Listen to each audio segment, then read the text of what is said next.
कि जो देश की पहली रैंक लाने वाली शक्ति दुबे जी हैं, महादेव जी का दर्शन करती हैं। महादेव को दुनिया पूछती है सर, मैं तो क्या ही अच्छा, हूँ। आपसे ज़्यादा इलाहाबाद यूनिवर्सिटी के लड़के खुशी मना रहे हैं। ये तो बिल्कुल अनएक्सपेक्टेड था कि फर्स्ट रैंक आएगी। हाँ, मैंने एक्सपेक्ट तो करा था कि शायद नाम हो लिस्ट में।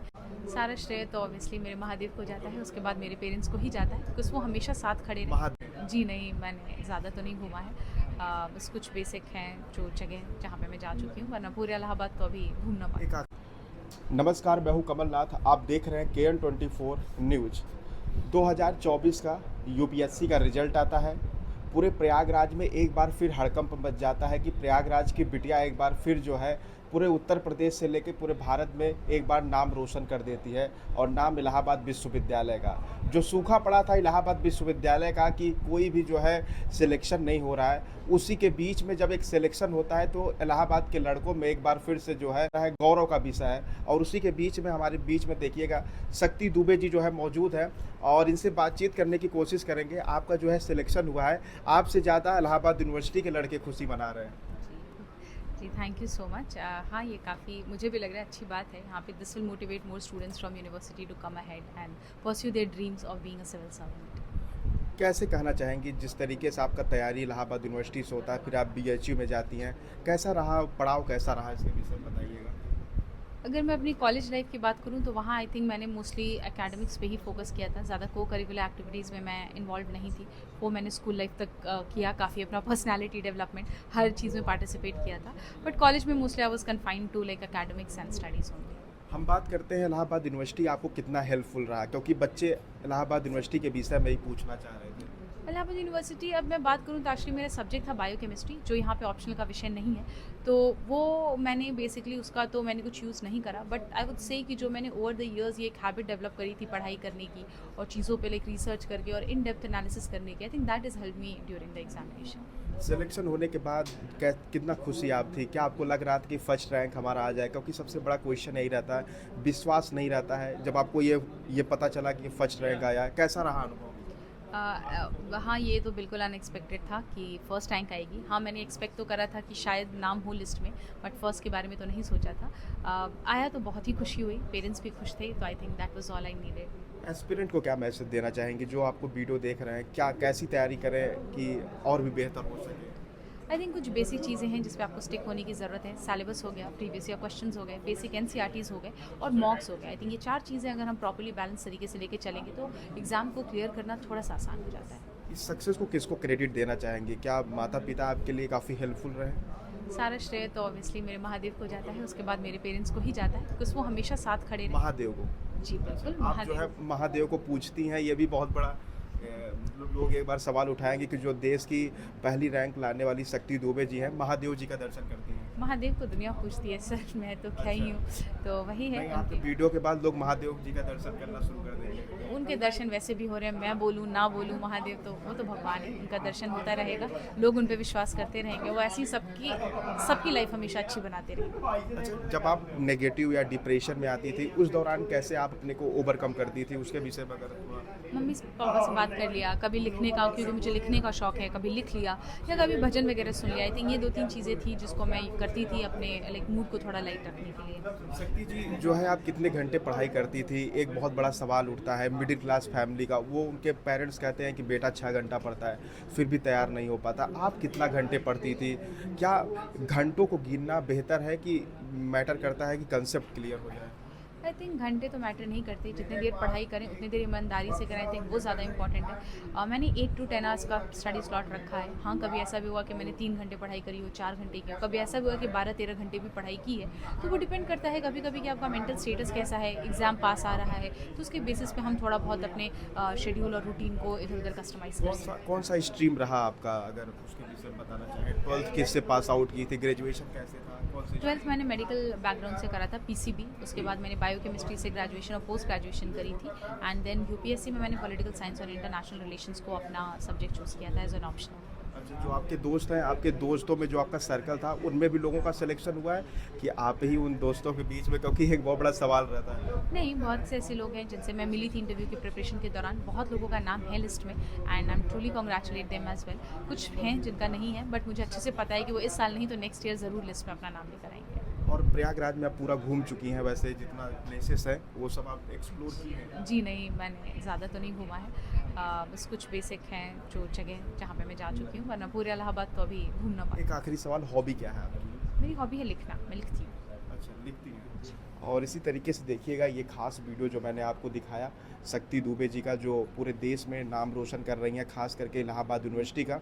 इस खास वीडियो को आप देखते रहिएगा। जिस बिटिया को मैंने आपको दिखाया, इलाहाबाद विश्वविद्यालय में वो ग्रेजुएशन की थी और आज रैंक उनका फर्स्ट है यूपीएससी में।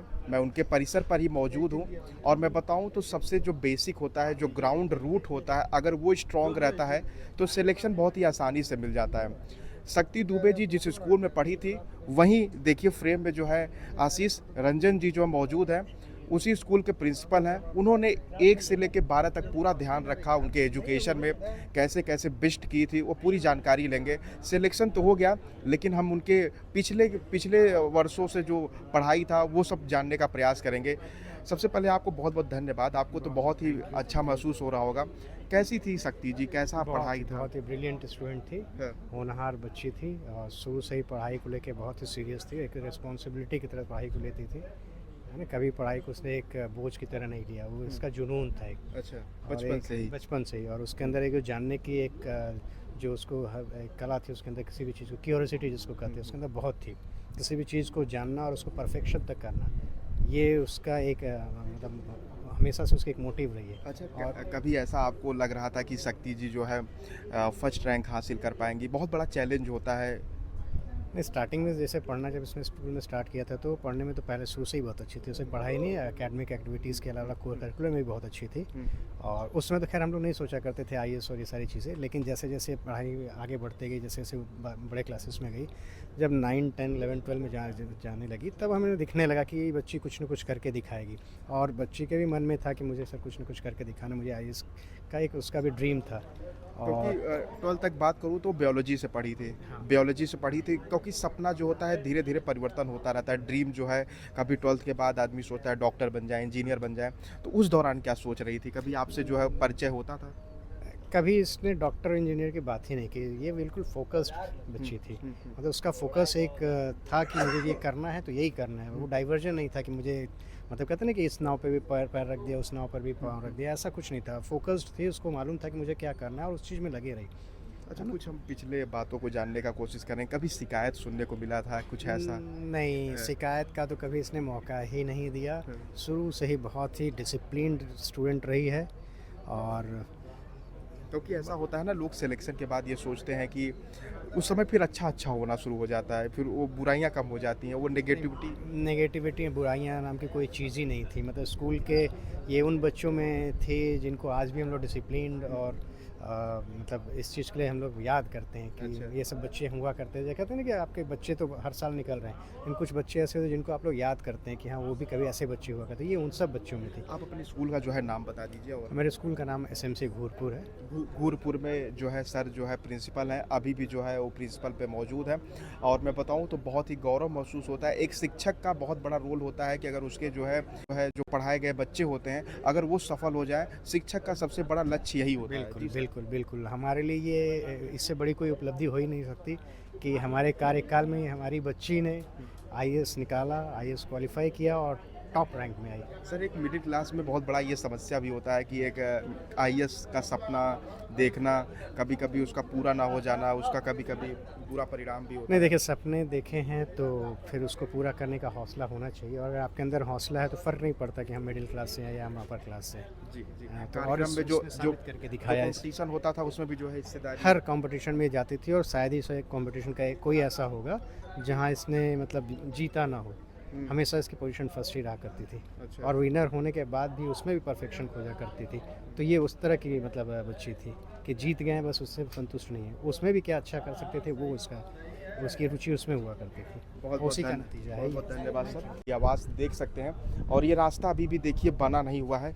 किस रास्ते की आप हालात देख सकते हैं। इसी जगह इसी माहौल में जो है शक्ति दुबे जी ने पढ़ाई किया। बारिश के दौरान ये रास्ता पूरा भर जाता होगा और प्रशासन से ये भी मांग है कि अगर कोई बिटिया देश में पहली रैंक हासिल की है तो उसके घर तक भी जो है रास्ता बनना चाहिए। और ये देख सकते हैं अभी घर पे जो है प्लास्टर का काम भी देखिए निरंतर हो भी रहा है। ये सबसे बड़ी विजुअल जो हम आपको बारीकी से दिखाने का प्रयास कर रहे हैं, जिसे आप देख सकते हैं। और यहाँ पे जो लोग हैं वो भी देखिए उत्सुक हैं। कि आपका भैया क्या परिचय, आप इसी परिवार से हैं? भैया हमारा नाम शुभम ओझा है, हम जस्ट बगल में रहते हैं। आप भी तैयारी करते हैं या किसी? नहीं भैया हम तैयारी नहीं करते, हम अपना बिजनेस करते अच्छा, हैं। बिजनेस करते हैं। आपके बगल से हैं तो बहुत ही उत्सव का विषय होगा। एकदम भैया बहुत खुशी की बात है, बहुत खुश हैं हम लोग। कल से एकदम बता नहीं सकते हैं तो आपको। रोटी बढ़ा के खा रहे हैं। 2 रोटी नहीं भैया 4 रोटी बड़ा खा रहे थे, खुश है समझ लीजिए। बाकी हमारे दुबे भैया बैठे हैं, ये बताएंगे अच्छा, आपको। दुबे भैया आप भी जो है कैसा अनुभव कर रहे हैं? बहुत कभी कम सुनने को मिलता है कि अगल बगल जो है आईएएस बन जाए, क्योंकि क्या होता है लोग जो है आप अगल बगल से ही हैं और पहला रैंक हासिल करना ये बहुत बड़ी बात है। बहुत बहुत खुशी की बात है। और इस तरह से जिस तरह से यूपीएससी टॉप आईएएस में पहला स्थान लाना बहुत बड़ी बात है। और सोशल मीडिया पर इतनी तेज़ी से वायरल हुआ कि दूर दूर तक लोगों का फ़ोन आने लगा। इस तरह से हम लोगों ने पोस्ट किया और माता जी से कंटिन्यू मुलाकात होती है। अच्छा। बहुत अच्छे परिवार से हैं हाँ, और हमारी यहाँ किराना की दुकान है, अच्छा। वहाँ से आना जाना रहता था इनका लगा। आपकी दुकान से जो है आना जाना शुरू रहता हाँ है। शुरू रहता था। और माता जी पर डे दोनों टाइम भगवान के मंदिर में पूजा करने जाती थी, तो ज़रूर मुलाकात होती और थी। मैं एक बात कहूँ तो इनका परिवार जो है धार्मिक से काफ़ी जुड़ा हुआ है। और साथ ही साथ जब मैं शक्ति दुबे जी से बात किया तो उन्होंने सबसे पहले श्रेय दिया महादेव जी को और फिर उसके बाद अपने माता पिता को श्रेय दिया। ये बहुत बड़ी विषय है कि धार्मिक से बहुत बड़ा लगाव था। और इसी तरीके से इस खास वीडियो को आप देखते रहिए। जैसे मैंने आपको दिखाया शक्ति दुबे जी का जो है पूरी जो है पढ़ाई से लेके उनके गुरु जी से भी मैंने मिला है जो प्रिंसिपल थे, और ये माहौल भी उनके घर के अगल बगल आप देख भी सकते हैं। इसी प्रकार से इस खास वीडियो को आप देखते रहिए और आगे की जानकारी आपको इस चैनल के माध्यम से मिलता रहेगा। तब तक आप देख रहे थे KN24 न्यूज़। धन्यवाद।